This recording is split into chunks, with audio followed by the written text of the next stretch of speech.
Welcome back, students. I'm going to just do a short video here, kind of wrapping up the chronological material because we've actually finished it. We've reached 1291. My next course on Renaissance and Reformation is going to begin in 1300. But just to kind of tie things together here. So we've reached a point where the Crusader kingdom, what was left of the Crusader kingdom, has been defeated and conquered by Baibars. And the Crusaders, as I was saying, have been the epitome of what we call the High Middle Ages.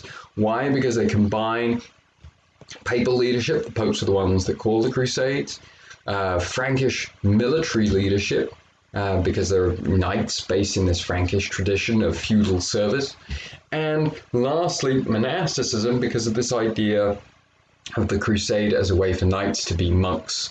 Or to take up some of the aspects of the life of a monk. With this aspect of the Crusading period ending, with the conquest of the Crusader kingdom, we're definitely moving into the late medieval and the Renaissance period.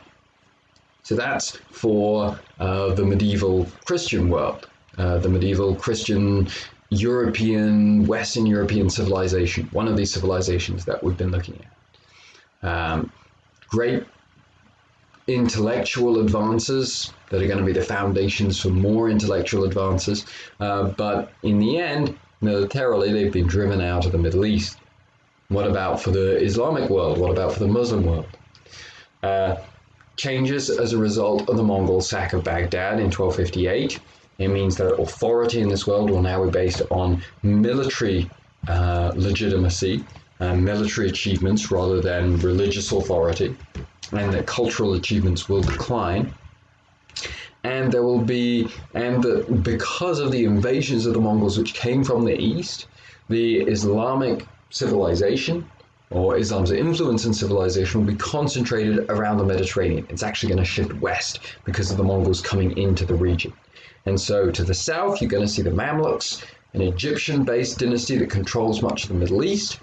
And then to the north, you're going to see the emergence of the Ottomans who haven't become a big deal yet in 1300.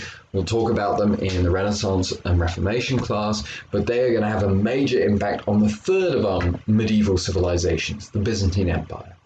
And so this is where we're going to leave our narrative chronologically. Still going to make one more video about the medieval economy, but this shows you how all three civilizations are changing. In the north and in the west, you have growing intellectual and academic achievement, military defeat in the Middle East. In the Byzantine Empire, you have weakness after the sack of 1204, the emergence of a new rival in the Ottomans, that's kind of on the horizon.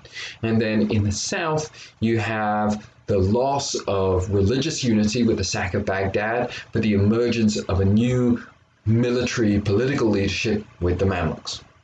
So that's it for political changes, political narrative of this course. I'll be back to talk about the economy in a little bit.